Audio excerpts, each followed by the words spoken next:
আসসালামু আলাইকুম, আমি আনিসুর। কিছুদিন আগে আমি কটা পাখি নিয়ে আসি, তার মধ্যে ছিল এক জোড়া লাভবার্ড। ভিডিওর মধ্যেও আর এক জোড়াও পাখি আছে, আপনারা ওর নাম কমেন্টে বলো। পাখি দুটোর নাম আমার এখন জানা নেই, দোকানে গিয়ে আমার ভালো লাগে আর আমি নিয়ে চলে আসি এদিক ওদিক না দেখে। পাখি দুটো প্রচুর পরিমাণে নোংরা করে, এই জন্য পাখির খাঁচার তলায় ওই কাগজটা আমি পেতে দিয়েছি। আপাতত আমি এই খাঁচার মধ্যে এদের সেট আপটা করে দিয়েছি। আর কিছুদিনের মধ্যে এদের জন্য আমি একটি সুন্দর সেটআপ বানাবো বড়, তখন আপনাদের একটি ভিডিওর মধ্যে তুলে আপনাদের কাছে আমি শেয়ার করব। ভিডিওর মধ্যে দেখতে পাচ্ছেন যে ফিমেল লাভবার্ডার আমি ধরার চেষ্টা করি, কিন্তু সে তার ঘরের মধ্যেও ঢুকে পড়ে, আমার হাতে একটু ধরা দেয় না। যখন সে তার বাসায় থাকে খুবই সুন্দর লাগে, উপরের দৃশ্যটা আপনাদের দেখাচ্ছি, খুবই সুন্দর লাগছে। মেল লাভবার্ডটা ধরার চেষ্টা আমি একটু করি না, কারণ মেল লাভবার্ডটা ধরলে হাতে কামড় মারে। আর যে দুটো পাখি আছে তার মধ্যেও একটা আমি ধরার চেষ্টা করছি, কারণ ওর একটু সমস্যা আছে।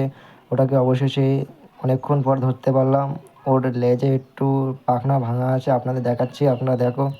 ক্যামেরা হয়তো বোঝা যাচ্ছে না, কিন্তু ভাঙা আছে ওর পাখনাটা। চারটে পাখি যখন এক জায়গায় থাকে খুবই সুন্দর লাগে, আপনারা দেখতে পাচ্ছ।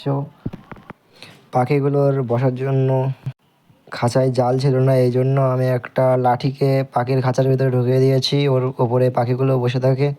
ছোট ছোট দুটো মাটির হাঁড়ি আমি কিছুটা ছিদ্র করে খাঁচার ভিতরে ঝুলিয়ে দিয়েছি কিছুদিন থাকার জন্য। পাখিগুলো খুবই অ্যাগ্রেসিভ, একটু ধরা দেয় না। পাখি পোষার আমার প্রথম এক্সপিরিয়েন্স। কোনো কিছু যদি ভুল হয় আপনারা কমেন্টে জানাবেন এবং বেশি বেশি করে কমেন্ট করবেন। এখন আমি পাখির খাবার দেবো, তো এই খাবার আমি দোকান থেকে কিনে নিয়ে আসি। আপনারা যে কোনো পাখির দোকানে গিয়ে বলবেন, আপনারা পেয়ে যাবেন। তো এখন আমি পাখির খাবার দেবো, এখন খাবার দিচ্ছি। পাখি খুবই অল্প খাবার খায় এই পাখিগুলো। তো আলহামদুলিল্লাহ, অবশেষে আমাদের কাজ শেষ। আমাদের জন্য দোয়া করবেন, সুস্থ থাকবেন, ভালো থাকবেন। এখানেই আমাদের ভিডিওটি শেষ করলাম।